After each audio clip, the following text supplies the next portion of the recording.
Hi, welcome back to my channel. Now before I start, if you like my channel or you want to know more or keep up to date with all my latest reviews, please feel free to like and subscribe. Leave any comments, I always try and get back to you. Now today I want to do a full review of my Sinn EZM1.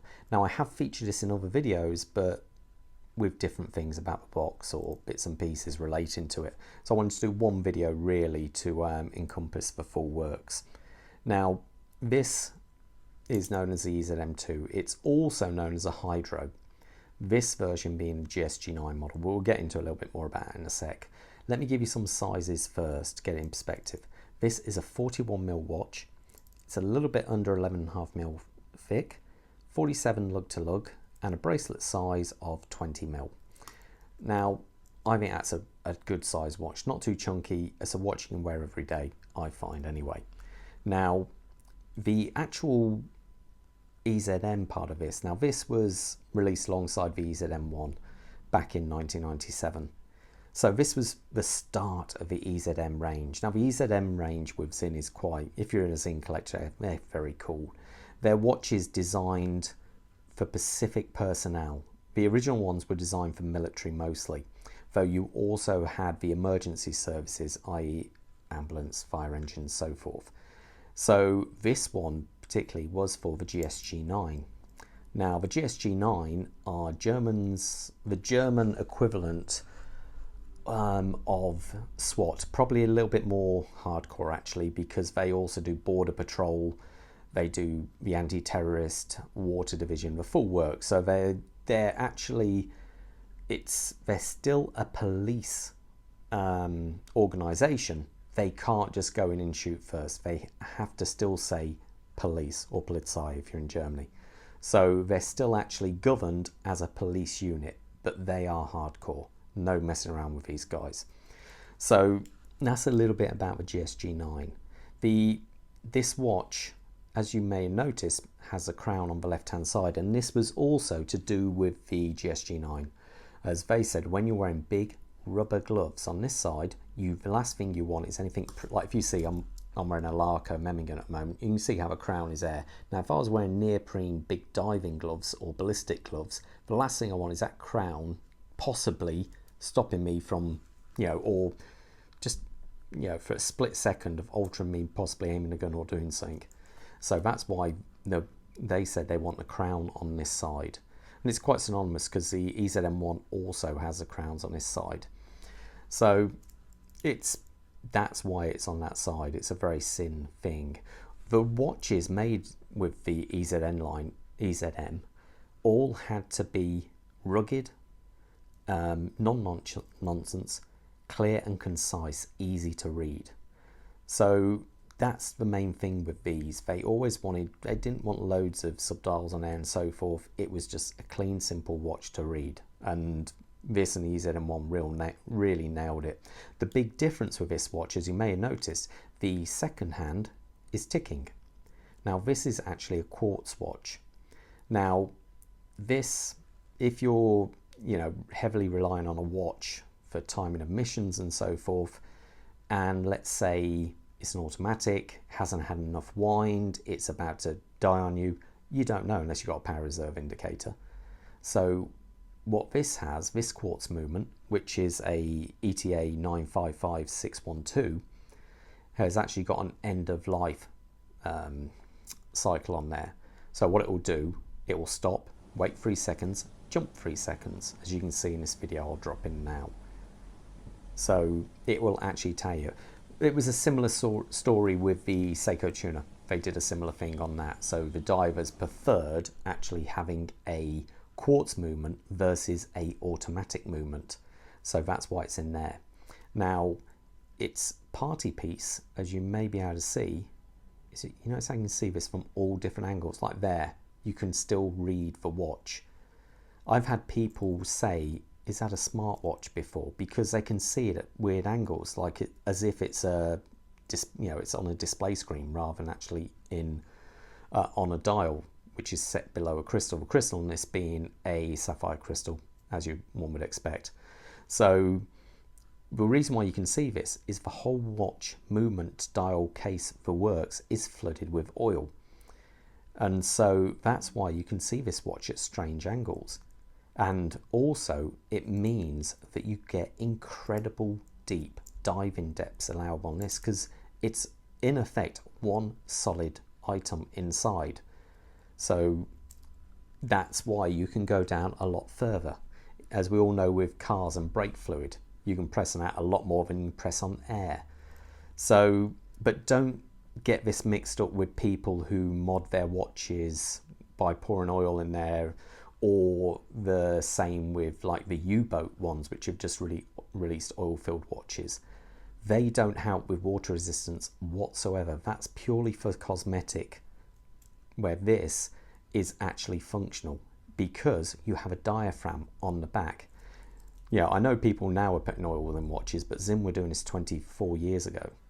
So this actually has a diaphragm and allows it to go to incredibly deep depths. So deep, in fact, that in German there, it says it's waterproof, which is a bit of a bold statement, but at the time, Sinn basically thought no one's ever going to go down deep enough to ever test it. So this watch, where say something which is a similar size, like this Rolex Submariner, and when it comes to actually being able to see in the face, as you can see it on this, you can't see it on that. Where this watch, which is a similar thickness, similar size, is a 300-meter diver. Okay, it can probably do 400 or 500 in theory.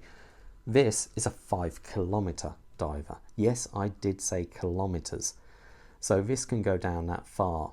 Allegedly, I've heard that the case itself can withstand, I think it's 11.5 kilometers.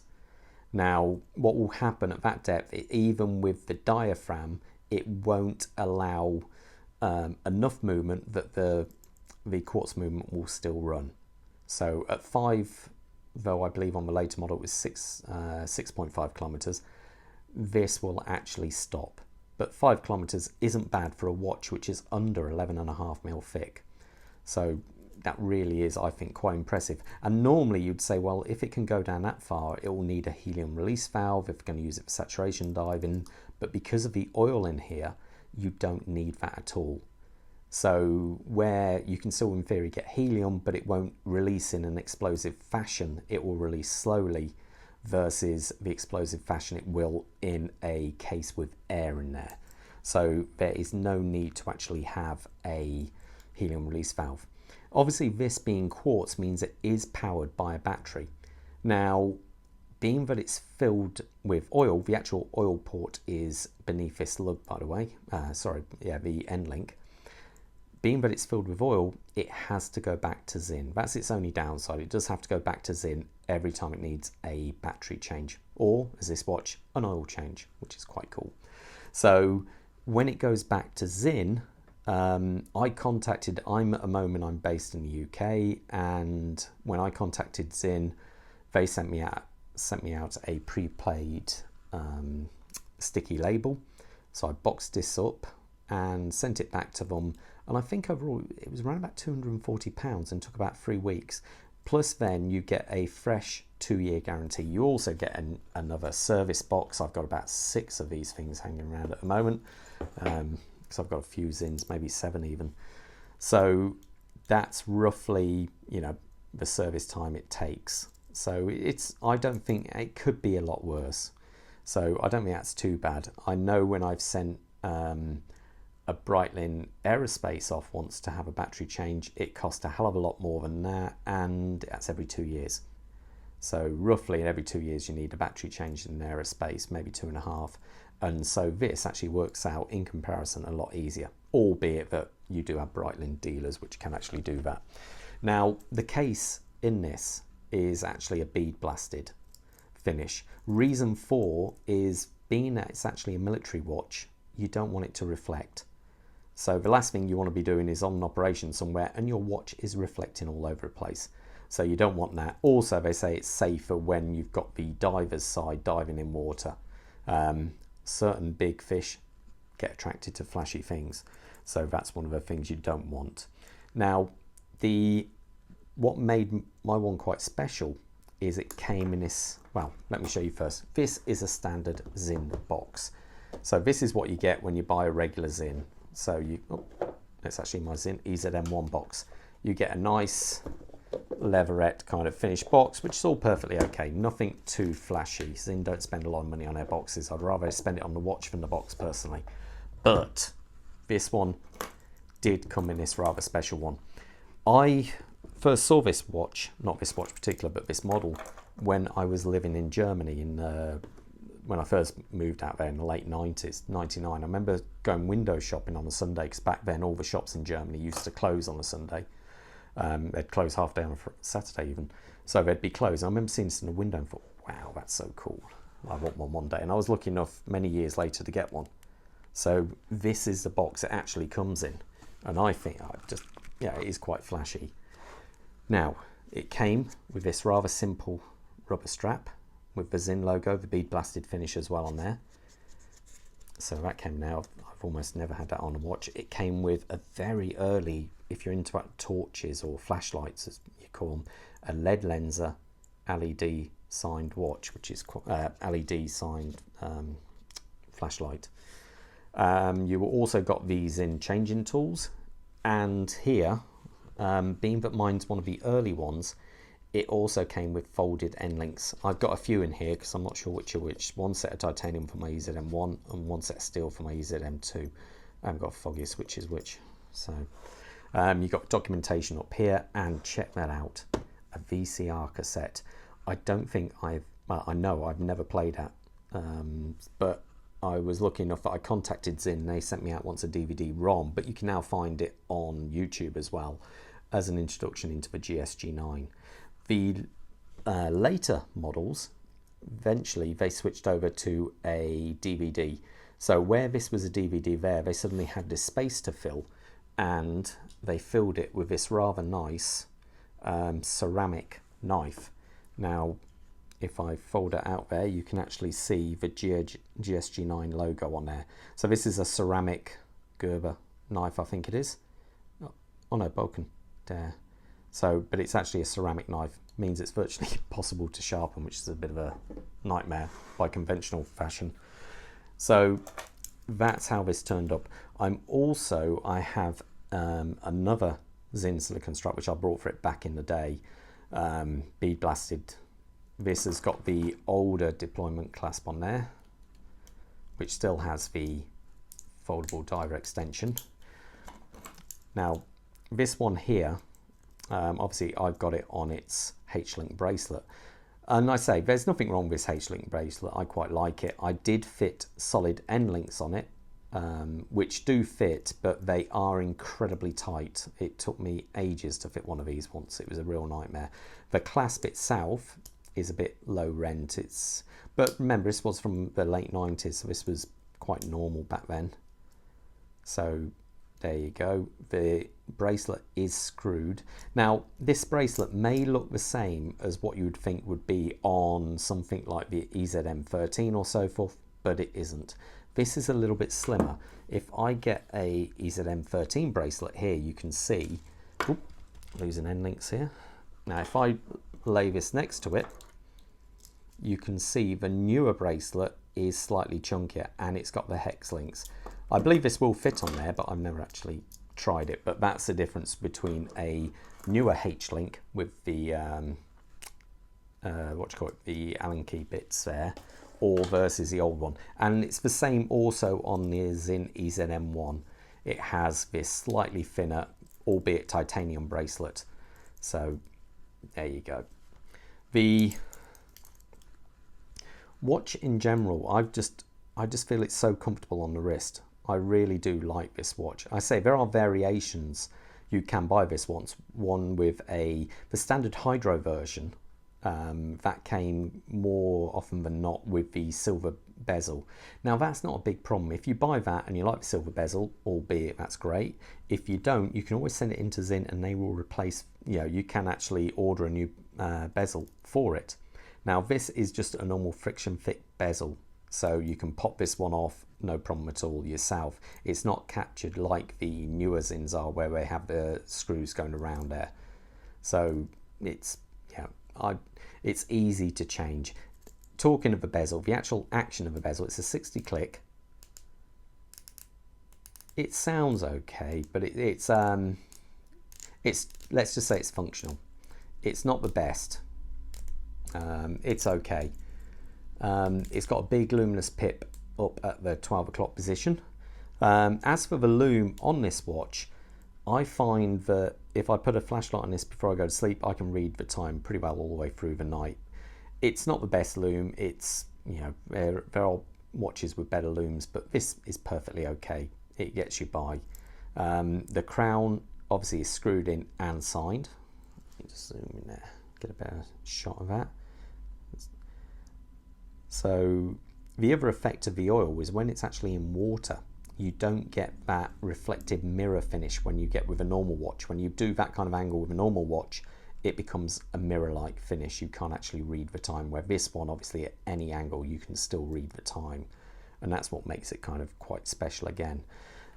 I think it was in 2011, the GSG9, like so many watches actually say they're used by special forces or whatever.